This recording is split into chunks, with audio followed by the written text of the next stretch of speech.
Slavery in Brazil began long before the first Portuguese settlement, founded in 1516, when members of one tribe enslaved captives captured as members of another. Later, colonists often captured expeditions called bandeiras.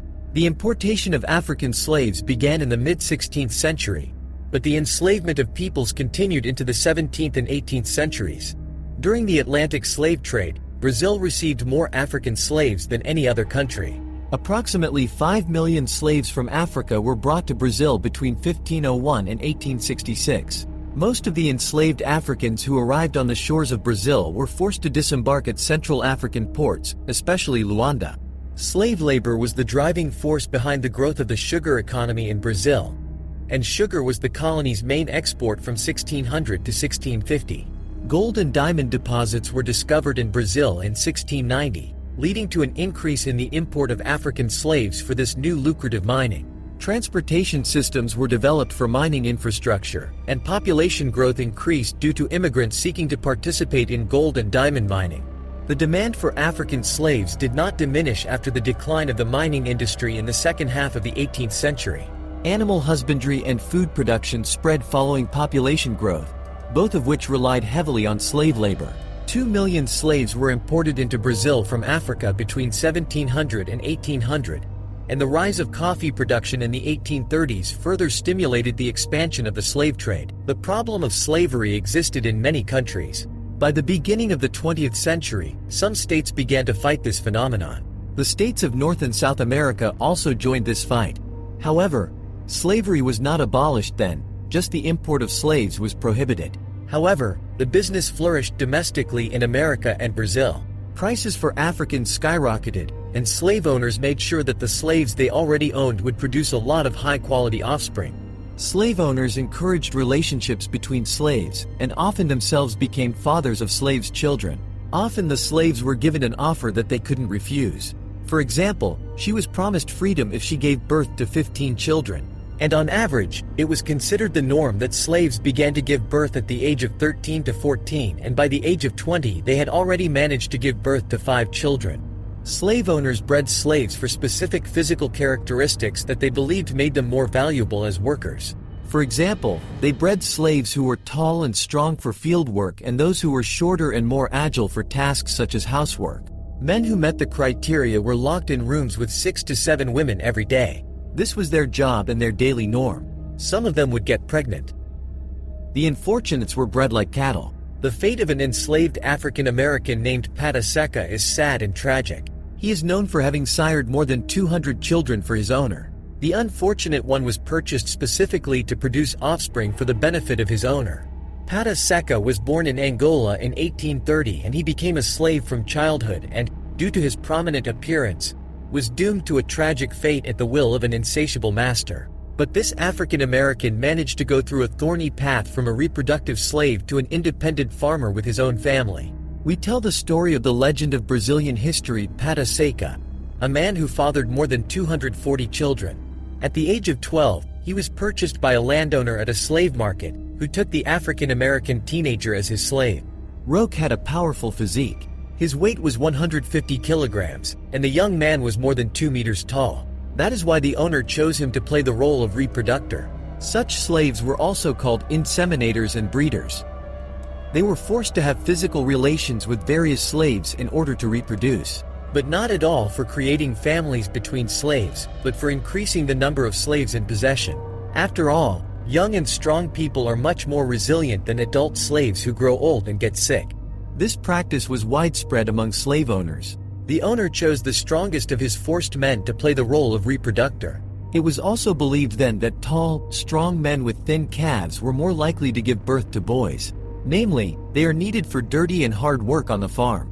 Roque passed the criterion perfectly in terms of external parameters. In addition, the man turned out to be extremely fertile. The number of women with whom Roque had intimate relations is unknown. However, according to some sources, he fathered more than 249 children. All of them inherited the status of slaves and were doomed to hard work on plantations or to be sold at auction. At the same time, Roque did not completely belong to himself. His health was carefully monitored. He was well fed. For a job well done as a reproducer, Roque received relatively favorable treatment from his master. In addition to his main job, he was tasked with caring for horses and delivering mail. Roque could drive unsupervised on the route from the farm to the city and back. Tried to escape and lost my name. The phrase pata seca translated from Portuguese means dry foot. That's what Roque was nicknamed. According to one version, Roque had dry and flaky skin on his legs. According to another, he could walk barefoot on the hot ground for hours without experiencing discomfort. There is a third version of why Roque began to be called pata seca. According to legend, Roque's feet were so dry that they left no traces on the ground after escaping. It was simply impossible to figure out where the slave went. However, his attempts to escape from his enslavers were still thwarted. His appearance was too noticeable. However, pata seca was popular among his own people. Roque had qualities that aroused the admiration of others: courage, intelligence, and charisma. He was deeply committed to the ideals of justice and human dignity. Therefore, he helped other slaves escape and create settlements for the survivors. These villages were called quilombos and became real strongholds of freedom for those who managed to escape the shackles of slavery. Even in the most difficult conditions, Roque retained faith in liberation and was ready to do desperate things to gain freedom. When we think of the horrors of slavery, we always think of Europe and the United States. But for 350 years, slavery was the mainstay of the economy of Brazil, then a colony of Portugal, which grew most heavily from the sale of slaves to Americans. About 40% of enslaved Africans bought in the United States were brought there from Brazil. Even when Portugal recognized the independence of Brazil in 1825, no one was going to abolish slavery there.